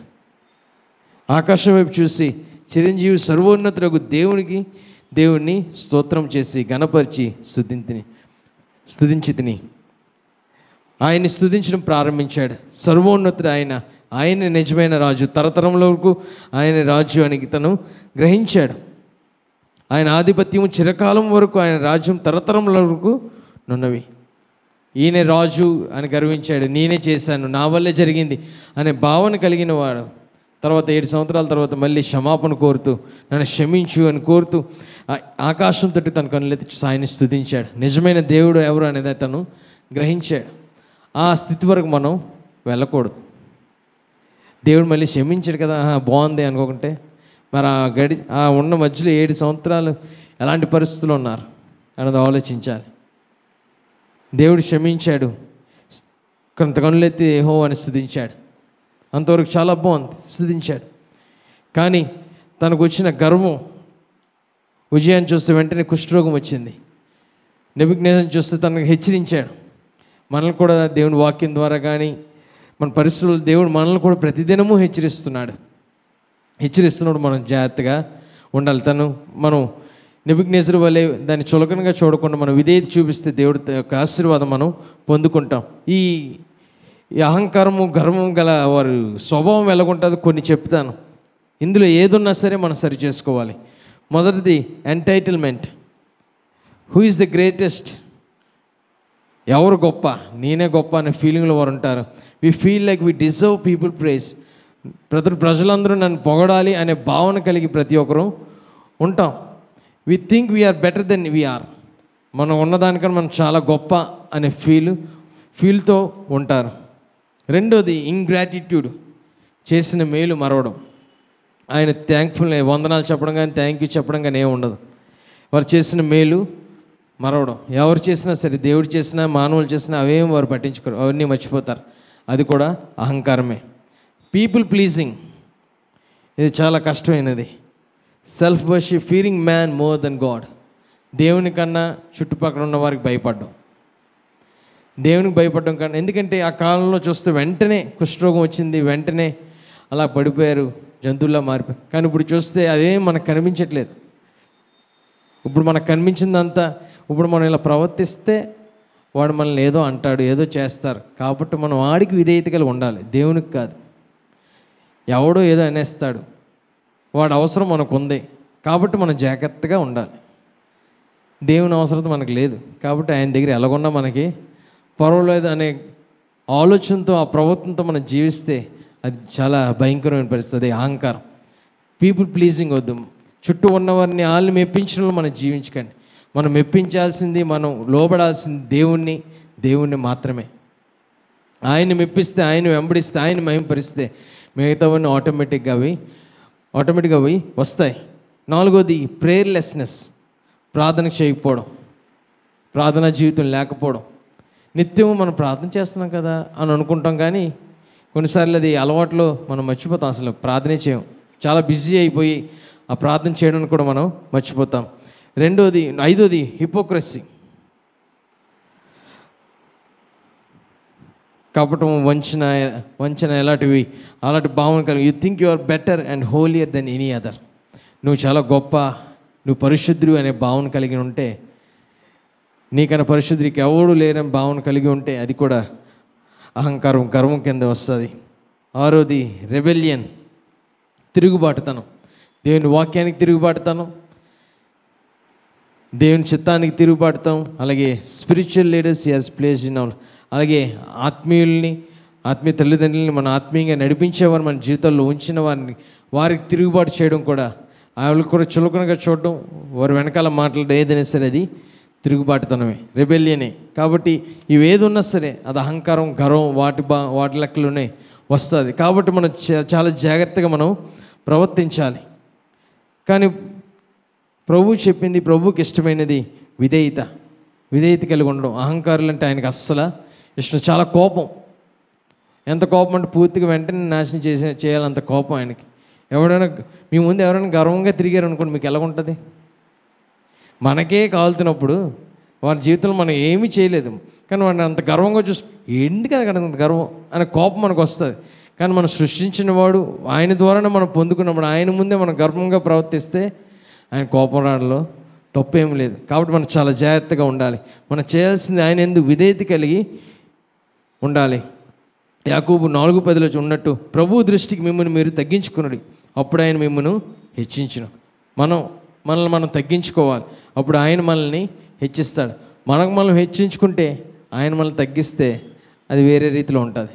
మనం తగ్గించుకొని ఆయన హెచ్చిస్తే అది వేరే రీతిలో ఉంటుంది. ఇక్కడ చూస్తే మోషే గురించి మనం గ్రహించినట్టయితే సంఖ్యాకాండం 12:3లో చూస్తే మిక్కిలి సాత్వికుడు. Moses was said to be the meekest man on earth. Meekest man, మిక్కిలి సాత్వికుడు. భూమి అంతా చూస్తే తనకన్నా సాత్వికుడికి ఎవ్వరూ లేరు. అది ఎలాగున్నాడో నాకు అర్థం కావట్లేదు. ఎందుకంటే తను చాలా బలవంతుడు, ఒక దెబ్బతో ఎవరినైనా చంపగలడు, మంచి జ్ఞానం కలిగిన వాడు, రాజుల దగ్గర ఫుల్ ట్రైనింగ్, యుద్ధ వీరుడు, అన్నీ చేయగలడు, తన శక్తి కలిగిన వాడు, ప్రజలను నడిపించగలిగిన వాడు. అయినా సరే మిక్కిలి సాత్వికుడు.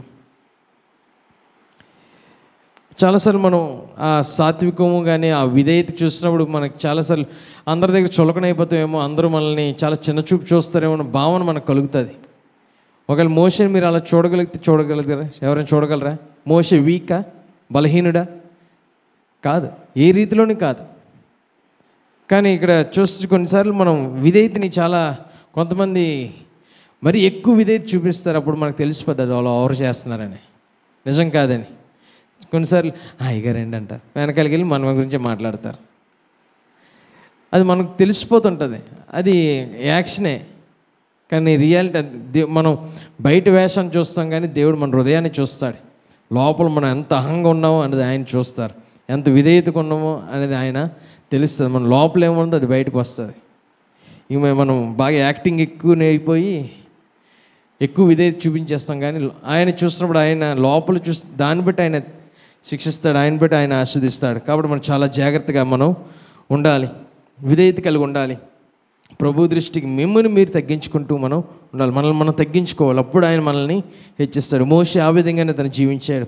పౌలు చూసినప్పుడు కూడా తన గురించి తను చాలా చిన్నగా చెప్పుకుంటాడు. అత్యల్పు నేను నాకు ఈ కృప అనుగ్రహించానని చెప్పుకుంటాడు. ఎక్కడ చూసినా సరే, పత్రికల్లో అయినా సరే నేను ఒక ఫూల్ అని చెప్పుకుంటాడు. అలాగే 1 కొరింథీయులు 15:9-10 చూస్తే, ఏలయనగా నేను అపోస్తులందరిలో తక్కువ వాడను, దేవుని సంఘమును హింసించినందున అపోస్తులను బడుటకు యోగ్యుడను కాను.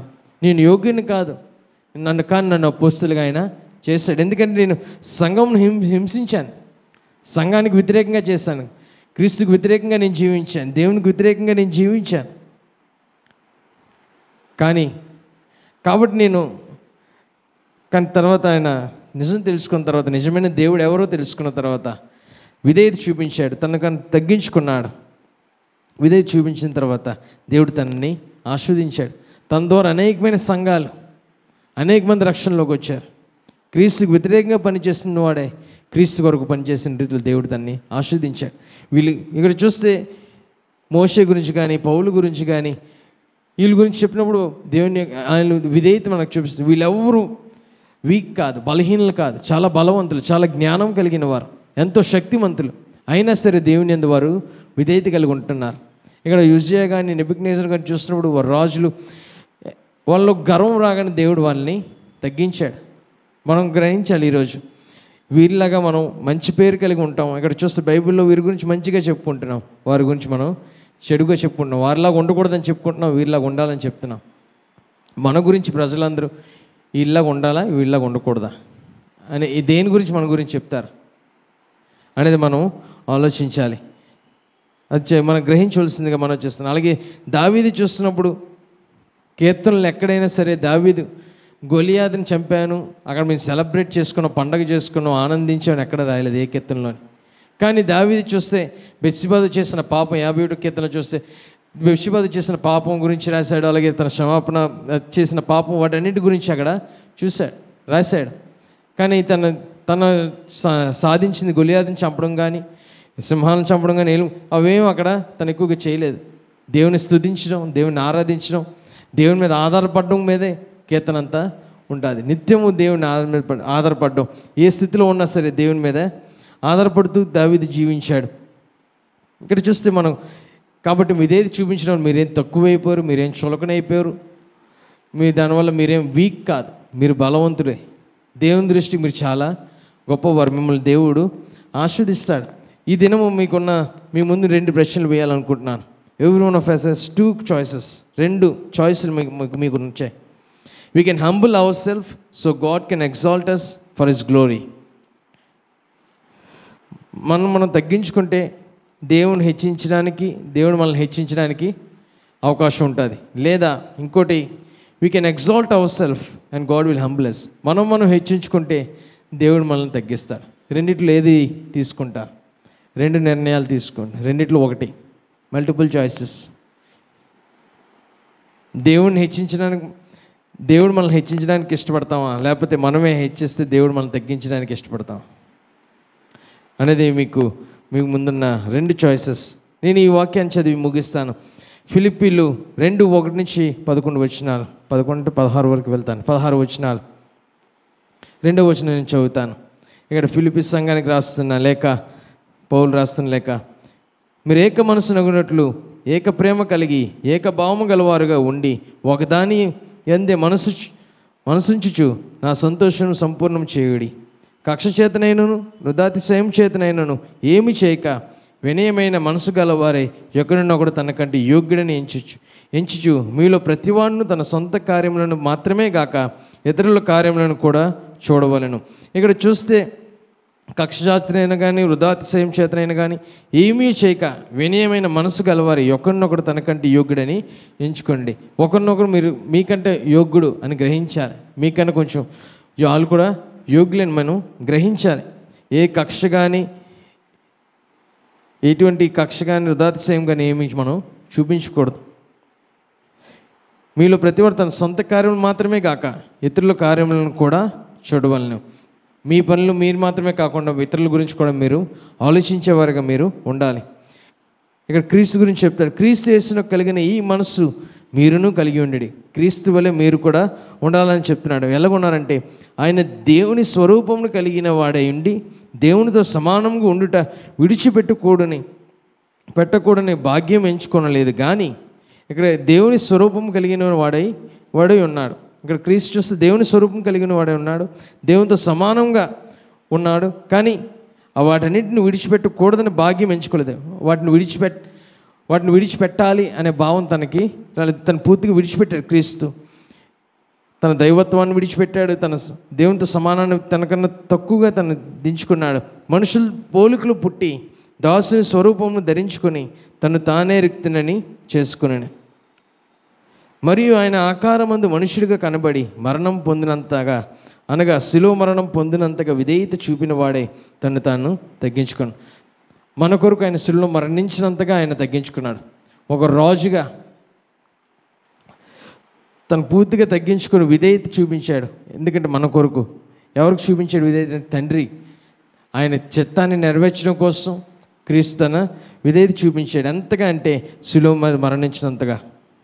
అందుచేత పరలోకమందున్న వారిలో కానీ భూమి మీద ఉన్న వారిలో కానీ భూమి క్రింద ఉన్న వారిలో కానీ ప్రతివాని మోకాలు యేసు నామమున వంగునట్లును ప్రతివాని నాలుక తండ్రి అయిన దేవుని మహిమబద్ధమై యేసు క్రీస్తు ప్రభువుని ఒప్పుకున్నట్లు దేవుడు ఆయన్ను అధికముగా హెచ్చించి ప్రతి నామమునకు పైనామము ఆయనకు అనుగ్రహించాను. దేవుడు ఎంతగా ఆస్వాదించి చూస్తారా? ప్రతి మోకాలు ఆయన ముందు వంగాలి, ప్రతి నాలుక ఆయన నామాన్ని స్తుతించాలి. ప్రతి నామము తండ్రి అయిన దేవుని మహిమార్థమై యేసుక్రీస్తు ప్రభు అని ఒప్పుకోవాలి. అంతగా ఆయన మాటకు లోబడ్డాం, ఆయనకు విధేయత చూపించడం వల్ల క్రీస్తుని తండ్రి హెచ్చించాడు. మనం కూడా ఆయన్ని లోబడితే, ఆయనకు విధేయత కలిగి చూపిస్తే ఆయన మనల్ని హెచ్చిస్తాడు, ఆయన మనల్ని ఆస్వాదిస్తాడు, ఆయనే మనల్ని గనపరుస్తాడు. కాగా నా ప్రియులారా, మీరు ఎల్లప్పుడూ విధేయులై ఉన్న ప్రకారము నా ఎదుట ఉన్నప్పుడు మాత్రమే గాక మరి ఎక్కువగా నేను మీతో లేని ఈ కాలమందును భయముతోనూ వణుకుతోనూ మీ సొంత రక్షణ కొనసాగించుకునుడి. ఎందుకనగా మీరు హెచ్చయించుటకును కార్యసిద్ధి కలుగు చేసుకొనుటకును తన దయా సంకల్పం నెరవేరుటకై మీలో కార్యసిద్ధి కలుగు చేయవాడు దేవుడే. మీరు మూర్ఖమైన వక్రజనము మధ్య నిరపరాధులను నిష్కలంకులను అన్నిందులైన దేవుని కుమారులగునట్లు సనుగులను సంశయములను మాని సమస్త కార్యములు చేయుడి. ఇక్కడ మనం సనుక్కోవడం మానాలి, సంశయములు మనం మానాలి. ఇక్కడ ఇంగ్లీష్లో చూస్తుంది do everything without complaining and arguing. మీరు చేసినవన్నీ ఫిర్యాదులు వాదనలు లేకుండా చేయండి. ఏ ఫిర్యాదులు లేకుండా ఎటువంటి వాదన లేకుండా మీరు చేయండి. దానివలన మీరు కుటిలమైన వక్రమైన ఈ తరం ప్రజల మధ్య నిర్దోషులు నిందారహితులు నిష్కలంకులైన దేవుని కుమారులుగా లోకంలో దీపాలుగా వెలుగుతుంటారు. మనం అలా జీవించాలి. దేవుని లోకంలో మనం వెలగాలి అంటే మనం సరైన రీతిలో మనం జీవించాలి. ఈ కాలంలో మనం సువార్త ప్రకటించినా సరే ఎవరు సువార్త వినే రీతిలో వారు లేరు. ఒక వీధిలోకి వెళ్ళి సువార్త ప్రకటించామనుకోండి, మనం వీధిలోకి వెళ్ళి ప్రకటించినందుకు బాగానే ఉంటుంది. కానీ తర్వాత వారు చేసేది మన జీవితాన్ని వారు చూస్తారు.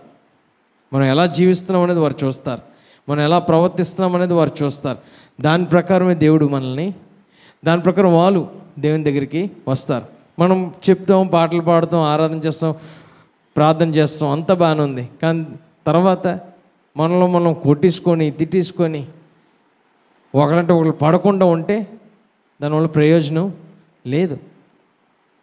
ఈ చుట్టూ ఉన్న ప్రజలు ఎలాగ ఉన్నారో మీరు కూడా అలాగే మూర్ఖమైన వక్రజనం మధ్య నిరపరాధులుగా నిష్కలంకులను అనిందులైన దేవుని కుమారులగినట్లు ఆ విధంగా మనం జీవించాలంటే మనం నిజంగా అలాగా జీవించాలి. అట్టి జనముల మధ్య మీరు జీవవాక్యం చేత పట్టుకొని లోకమంది జ్యోతుల వలె కనబడుచున్నారు. అందువలన ఇక్కడ మనం జ్యోతుల వలె మనం కనబడాలి. ఆయన కొరకు మనం వెలుగుగా మనం ప్రకాశించాలి. ఆయన కొరకు మన సాక్షులుగా మనం నిలబడాలి. మనకున్న ముందున్న goal, we need to glorify God. దేవుణ్ణి మనం మహింపరచాలి, దేవుని మాత్రమే మనం మహింపరచాలి. Stop impressing others. పక్కన ఉన్న వారిని ఇంప్రెస్ చేయడం మానేయండి, వారికి ఇష్టలుగా జీవించడం మానేయాలి. దేవునికి మనం విధేయత కలిగి ఉండాలి.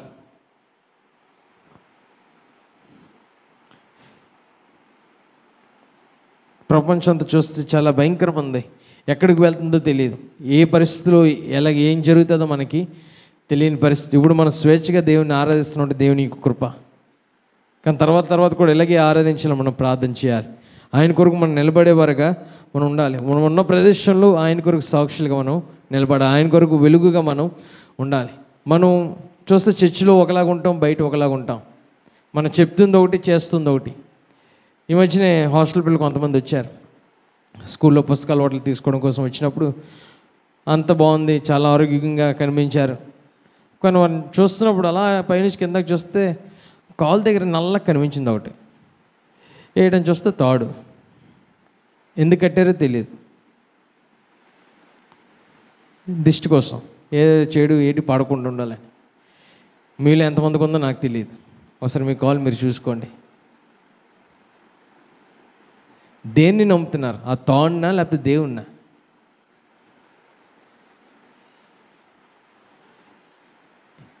ఈ చీకటి ఈ లోకంలో వద్దు, మీరు వెలుగుగా ప్రకాశించాలన్నప్పుడు ఆ చీకటినే కింద పెడతారు. దరిద్రం ఏంటంటే తెలుసా, మనిషి ఎలాగున్నా ఎక్కడ ఏది పెట్టుకోకూడదు, ఏది పెట్టుకుని అదే కనిపిస్తుంది, ఆ కాలే కనిపిస్తుంది. మనం ఎవరికి దేన్ని చూపిస్తున్నాం, దేన్ని నమ్ముతున్నాం అనేది మనం గ్రహించాలి. We need to be humble, విధేయత కలిగి ఉండాలి. ఆయన మాటలకి, ఆయన వాక్యానికి విధేయత కలిగి ఉండాలి. ఆయన చిత్తానికి మనం విధేయత కలిగి ఉండాలి. God works in us through the word, prayer and suffering. ఆయన మనలో ఏ విధంగా పనిచేస్తుంటే ఆయన వాక్యం ద్వారానే పనిచేస్తాడు.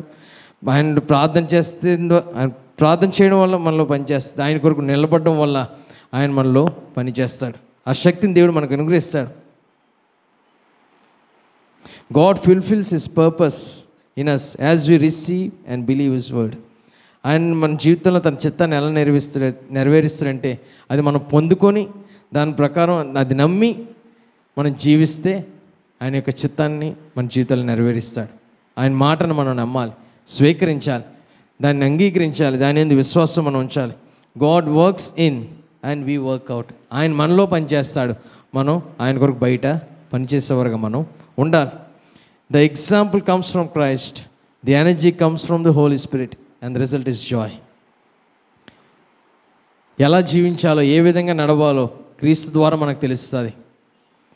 క్రీస్తే మనకు మాదిరిగా ఉన్నాడు. Energy comes from the holy spirit. అలా జీవించడానికి, అలా నడవడానికి పరిశుద్ధాత్మ యొక్క సహాయం మనకు అనుగ్రహిస్తున్నాడు. దానికి యొక్క రిజల్ట్ దేవుని యందు ఆనందం, సంతోషం మనకి అనుగ్రహిస్తాడు.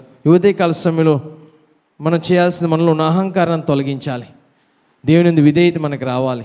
ఉజ్జియా వలె కానీ, నెబుకద్నెజరు వలె కానీ మన చుట్టూ ఉన్న మనం సంపాదించింది కానీ, మనం పొందుకున్నది కానీ అంత నా అని కాకుండా దేవుని నుండి వచ్చిందని మనం గ్రహించాలి. ఇది కేవలం దేవుని ద్వారానే వచ్చిందని మనం గ్రహించాలి. ఆయన ద్వారానే, ఆయన్నే మనం మహింపరచాలి, ఆయన్నే మనం ఆరాధించాలి. ఈ చుట్టూ ఉన్న ప్రజలను సంతోషపెట్టడం కాదు, కానీ దేవుని సంతోషపెట్టేవారుగా మనం జీవించాలి. Stop doing people pleasing things. అంటే ప్రజల్ని మెప్పించడం మాని దేవుని మెప్పించండి, దేవుని మహింపరచండి, దేవుని ఆరాధించండి, దేవుని గర్వపరచండి. దేవుడు మనల్ని ఆశీర్వదిస్తాడు, బలపరుస్తాడు. ప్రభువు దృష్టికి మనం తగ్గించుకుందాం, అప్పుడు ఆయన మనల్ని హెచ్చిస్తాడు. ఆయనే మనల్ని హెచ్చిస్తాడు. మనమే హెచ్చవుదామని అనుకుంటే ఆయన తగ్గిస్తాడు. అది చాలా భయంకరంగా ఉంటుంది.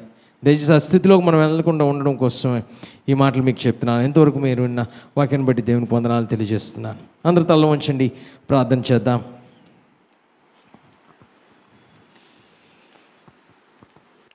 లార్డ్ హల్లెలూయా. ప్రభు నీకు స్తోత్రం. ఈ ఉదయకాలం మందు ప్రభు మనతో గర్వమును గురించి, వినయాన్ని గురించి మనతో స్పష్టంగా మాట్లాడి ఉన్నాడు. గర్వం మనకి తెలియకుండానే చాలా సులువుగా మనలో ఉత్పత్తి అవుతుంది. కానీ వినయం అనేది మనం కావాలని చెప్పి బలవంతంగా మనం అవలంబించవలసింది, నేర్చుకోవలసింది. మనలో గర్వానికి చోటు ఇవ్వకుండా ఏ స్థితి అయినను ఇది దేవుని వల్ల కలిగింది, దేవుని ఘనపరుస్తూ మనం జీవిద్దాం.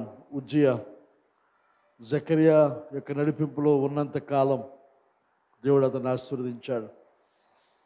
ఎప్పుడైతే తను స్థిరపడ్డాడో, తన రాజ్యం కుదిరిపడిందో, తన కష్టానికి అందరి ఫలితాలు అనుభవించడం ప్రారంభించాడో, మనసును గర్వించి దేవుని తిరస్కరించాడు, దేవుని చిత్తాన్ని తిరస్కరించాడు, దేవుని సేవకులను తిరస్కరించాడు. వారి మీద విపరీతమైన కోపడిన పరిస్థితి మనం అక్కడ చూస్తూ ఉన్నాం. దేవుడు అతన్ని మొత్తాడు. ఆ తర్వాత అతని సమాధి కూడా రాజుల దగ్గర కాక వేరే చోట సమాధి చేయాల్సిన భయంకరమైన పరిస్థితులు సంభవించింది. దీనంతటికి కారణం కృతజ్ఞత లోపించింది తనలో. అంత తన బలము, తన శక్తి, తన జ్ఞానం అనుకున్నాడు. దేవుని నిర్లక్ష్యం చేశాడు. అలాగే నెబుకద్నెజరు ఇదంతా నేను కట్టాను కదా అని భావించాడు. తను గర్వించి పశువుగా మారిపోయిన పరిస్థితి. అయితే గర్వం రావడం గల కారణం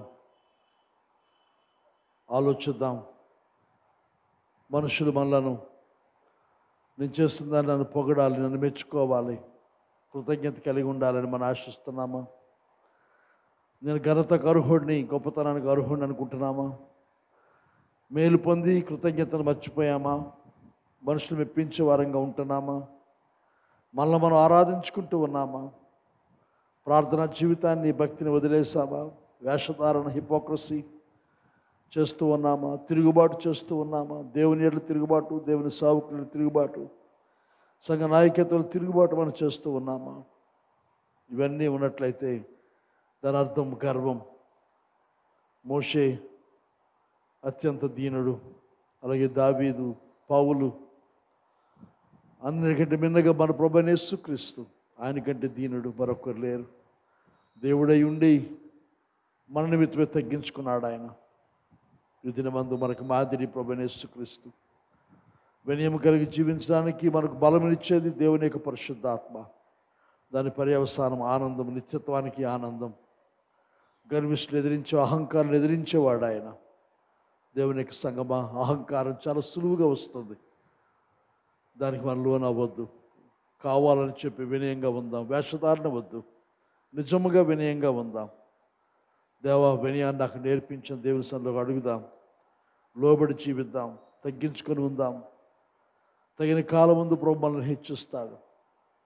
ఆయన హెచ్చించినంత వరకు మనం ఆగుదాం. దేవుని చేతుల్లో మనం ఉందాం. పరిశుద్ధుడా ప్రభు, నీకు వందనాలు, స్తుతులు చెల్లిస్తున్నాం. ఈ ఉదయకాలం ముందు ప్రభువు నీ సందేశం కొరకు నీకు వందనాలు. మీరు మాతో మాట్లాడిన విధానం కొరకే నీ స్తోత్రం చెల్లిస్తున్నాం తండ్రి. ఆయన మాలో ఎవరిలో కూడా అహంభావం, గర్వపు దృష్టి లేకుండా సహాయం దయచేయండి. నాయన చిన్న విషయానికి మేము చాలా గర్విస్తూ ఉంటాం. చాలా సులువుగా తండ్రి అనుకోని రీతిగా మాలో ప్రవేశిస్తున్న పరిస్థితుల్లో ప్రభు కృప చూపించండి. ఆ గర్వాన్ని మేము పోల్చుకొని తండ్రి దాన్ని ఎదిరించి తండ్రి వినయ మనస్కులమై నీ ఎదురు జీవించగలిగిన ఆశీర్వాదాన్ని దయచేయండి.